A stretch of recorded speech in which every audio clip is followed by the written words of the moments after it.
এবার কি করাবো? ঘনক, তাই তো? ঘনক আমরা বর্গক্ষেত্র করেছি যার 4টি বাহু সমান ছিল। এবার আমাদের ঘনক যার হচ্ছে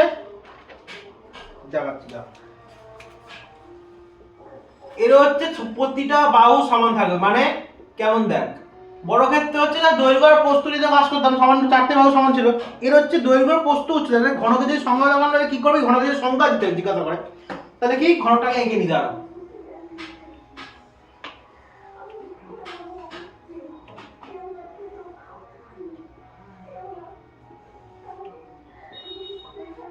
যদি তোকে জিজ্ঞাসা করে ঘনকের তাহলে সংজ্ঞা কি হবে, ঘনকের সংজ্ঞা কি এখানে দেখ। ঘনকের সংজ্ঞা কি? যার দৈর্ঘ্য প্রস্থ উচ্চতা কি হবে সমান। কি? যার দৈর্ঘ্য প্রস্থ উচ্চতা কি সমান। বোঝা গেল? তাহলে ঘনকের সংজ্ঞা বোঝা গেল, যার কি দৈর্ঘ্য প্রস্থ উচ্চতা সমান থাকবে। যেমন হচ্ছে এই জিনিসটা দেখ, যেমন এটা উদাহরণ দিতে গেলে কি বলে, উদাহরণ তাহলে কি হবে? এটা হচ্ছে একটা ঘন। এ তাহলে উদাহরণ তাহলে কি হবে বল? এই উদাহরণ কি হবে? উদাহরণ কি হবে? লুডোর ছক্কা, হ্যাঁ কি না? লুডোর ছক্কার উদাহরণ হয় তো। লুডোর ছক্কা দেখবি দৈর্ঘ্য প্রস্থ উচ্চতা সবই সমান থাকে। একটা জিনিস দেখা যায় তোকে, দেখ এই যে এই জিনিসটা ঘনক। এই দৈর্ঘ্য যতটা, প্রস্থ যতটা, উচ্চতা ততটা, ঠিক আছে? এটা যেটা ঘনক, ঠিক আছে? এই জিনিসটা বোঝা গেল? এবার এই ঘনকের তাহলে বল তল কটা হবে? তল তল কটা হবে? এক তল কটা হবে? একটা তল, দুটো তল, তিনটে তল, চারটে তল, পাঁচটা তল, ছটা তল। কটা তল? ছটা তল। কটা তল? ছটা তল। এবার শীর্ষবিন্দু, শীর্ষবিন্দু জিনিসটা জানিস কি? শীর্ষবিন্দু জিনিসটা জানিস কি? শীর্ষবিন্দু কি? এই মিড পয়েন্ট গুলো। কোনগুলো? এই যে মিড পয়েন্ট। এই যে শীর্ষবিন্দু বলে এই মিড পয়েন্ট গুলো, এই মিড পয়েন্ট গুলো, এই নানা কথা। এই যে মিড পয়েন্ট গুলো, এই এখানে যে এখানে মিড পয়েন্ট গুলো যে বেরিয়েছে, এগুলো সব মিড পয়েন্ট, ঠিক আছে? Mid point. তো এখানে শীর্ষ, তাহলে শীর্ষবিন্দু কটা হবে? 8টা। শীর্ষবিন্দু কটা হবে? একটা, 8টা কেন? 12টা হতো। 8টা হবে। একটা, দুটো, একটা, দুটো, তিনটে, চারটে, হলো 5টা, 6টা, 7টা, 8টা, হলো। তাহলে শীর্ষবিন্দু কটা হবে? 8টা। কটা হবে শীর্ষবিন্দু? 8টা। এবার ধার তাহলে কটা হবে? ধার, ধার মূলে বললাম এইগুলো। এই যে একটা, এটা, দুটো, তিনটে, চারটে, এখানে চারটে, এখানেও চারটে হবে। তাহলে নিচের তলাও চারটে হবে। চারটে চারটে কটা? 8টা, 8টা, 9টা, 10টা, 11টা, 12টা। কটা ধার হলো তাহলে? 12খানা ধার হলো। কটা ধার হলো? 12খানা, 12টি, ঠিক আছে? বোঝা গেল? এবার হচ্ছে তাহলে তাহলে প্রতিটা তাহলে বাহু দৈর্ঘ্য সমান। তাহলে যদি এইটা যদি এখানে যদি এটা যদি লম্ব, এখানটা যদি এ হয়, তাহলে এর দৈর্ঘ্য, এর তাহলে প্রস্থ তাহলে এ হবে, হ্যাঁ কি না? এর তাহলে উচ্চতা তাহলে এ হবে। সবই তো একই তো মাপ তাহলে, তাই তো?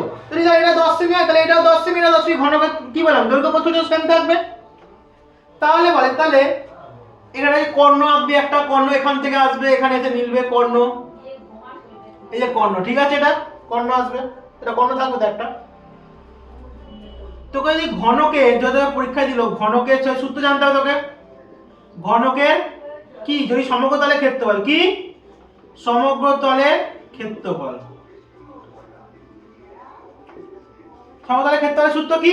কখনো তল আমরা দেখেছি 6টা তল আছে, 6টা তল into a square into a লাগিয়ে দে, a স্কয়ার লাগিয়ে দে, তাই তো? কি লাগিয়ে দিবি? 6 ইনটু a স্কয়ার, হ্যাঁ কি না? আমরা দেখ আগে বল বর্গক্ষেত্রের ক্ষেত্রফল আমরা কি জানি? বাহু গুণ বাহু, বাহু গুণ মানে a স্কয়ার, a গুণ a মানে a স্কয়ার।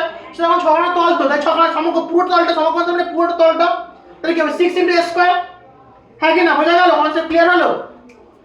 তাহলে কি 6 ইনটু বাহু স্কয়ার বর্গ মিটার, তাই তো? কি বর্গ মিটার। তাহলে 6 ইনটু কি হবে? বাহু মানে কি? আমরা a ধরি, আমরা যদি নরমাল বর্গক্ষেত্রের ক্ষেত্রে কি ধরি? বাহু স্কয়ার মানে a স্কয়ার, a বসি ধরি, a স্কয়ার হয়ে যায়, তাই তো? তাহলে এখানে সমগ্র 6টা তল a স্কয়ার, 6a স্কয়ার বর্গ মিটার, তাই তো? এবার যে ঘনকের কি আয়তন, কি জানতে হবে? আয়তন, কি জানতে হবে? আয়তন মানে এই যে এই জিনিসটার মধ্যে, ধর আমি এই জিনিসটার মধ্যে কতটা, মানে যদি জল পুড়ে যায় এটার মধ্যে, তাহলে কতটা জল ধরবে? আয়তনটা বাড়াতে। আয়তনের সাথে কি লাগবে? দৈর্ঘ্য, প্রস্থ আর কি উচ্চতা। কি লাগবে? দৈর্ঘ্য, প্রস্থ আর উচ্চতা। তাহলে এর সূত্র কি? এখানে তো সবই তো এক, এই সবই তো এ সবই তো এক। দৈর্ঘ্য, প্রস্থ, উচ্চতার মান সমান। তাহলে কি a কিউব দিলে তো হয়ে যাবে, তাই তো? বাহুর কিউব দিলে তো হয়ে যাবে। দৈর্ঘ্য ইনটু প্রস্থ ইনটু উচ্চতা, তাহলে কিউব মানলেই তো হয়ে যাবে, তাই তো? তাহলে কি, তাহলে ঘনকের কি আয়তন, কি আয়তন কি হবে a কিউব। আর সবসময় ক্লাস সায়েন্সে পড়েছিলি ফিজিক্সে আয়তনের একক কি ছিল, ঘনমিটার, তাই তো? আয়তনের একক কি ছিল এসআইতে, ঘনমিটার তাই তো? এখানে কি লাগাবি, ঘনমিটার, কি লাগাবি, ঘনমিটার।